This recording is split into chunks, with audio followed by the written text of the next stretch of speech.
नमस्कार सभी को, डेयर टू ड्रीम में आपका स्वागत है। आज हम आपको बताएंगे कि सहस्त्रबाहु का वध किसने किया और क्यों किया।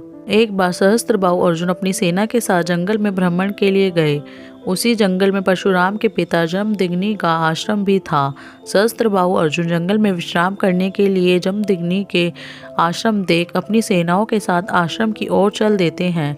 आश्रम पहुंचने के बाद ऋषि जमदग्नि सहस्त्रबाहु अर्जुन और उनकी सेनाओं का खूब सेवा सत्कार करते हैं और अपनी कामधेनु गाय की सहायता से उनका और उनकी सेनाओं के लिए राजश्री भोजन की व्यवस्था भी करते हैं। ऋषि जमदग्नि द्वारा सहस्त्रबाहु और उनकी सेनाओं का इतनी जल्दी राजश्री भोजन की व्यवस्था देख अचंभित हो जाते हैं और सोचने लगते हैं कि इतनी जल्दी और वो भी राजश्री भोजन का प्रबंध एक साधारण ऋषि मुनि कैसे कर सकता है। जरूर इसके पास कोई रहस्य है। ऋषि जमदग्नि सहस्त्रबाहु अर्जुन को अपनी गाय कामधेनु के बारे में बताते हैं कि महाराज, ये सब इस गाय की कृपा है। कामधेनु गाय को देख और उसकी इस चमत्कार से प्रसन्न उस पर मोह जाते हैं और ऋषि जमदग्नि से कामधेनु गाय को अपने साथ ले जाने की इच्छा जाहिर करते हैं, परंतु ऋषि जमदग्नि कामधेनु गाय को ले जाने से इनकार कर देते हैं। ऋषि जमदग्नि द्वारा मना करने पर सहस्त्रबाहु क्रोधित हो जाते हैं और बलपूर्वक कामधेनु गाय को अपने साथ ले जाते हैं।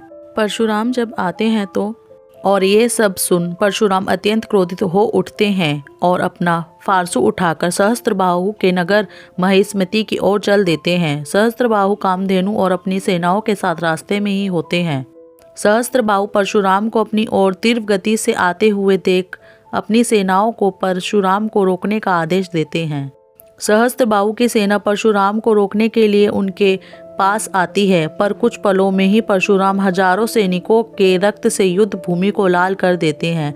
अपनी सेनाओं को नष्ट होता देख सहस्त्रबाहु अर्जुन स्वयं परशुराम से युद्ध करने के लिए आ जाते हैं और घनघोर युद्ध प्रारंभ हो जाता है। परंतु सहस्त्रबाहु के लिए परशुराम के समक्ष टिक पाना असंभव ही था। सहस्त्रबाहु जब अपनी हजारों भुजाओं से परशुराम को जकड़ने के लिए आगे बढ़ता है तो परशुराम अपनी परशु से उनकी एक एक कर सभी भुजाओं को काट कर उसका सर धड़ से अलग कर डालते हैं। सहस्त्रबाहु अर्जुन वध के बाद भगवान परशुराम अपनी कामधेनु गाय को लेकर अपने पिता को सौंप देते हैं। ऋषि जमदग्नि अपनी गाय को देखकर काफी प्रसन्न हो जाते हैं और अपने पुत्र परशुराम को गले लगाकर उन्हें आशीर्वाद देते हैं। कहा जाता है जब सहस्त्रबाहु के पुत्रों ने अपने पिता का प्रतिशोध लेने के लिए परशुराम के पिता का छल पूर्वक वध कर देते हैं।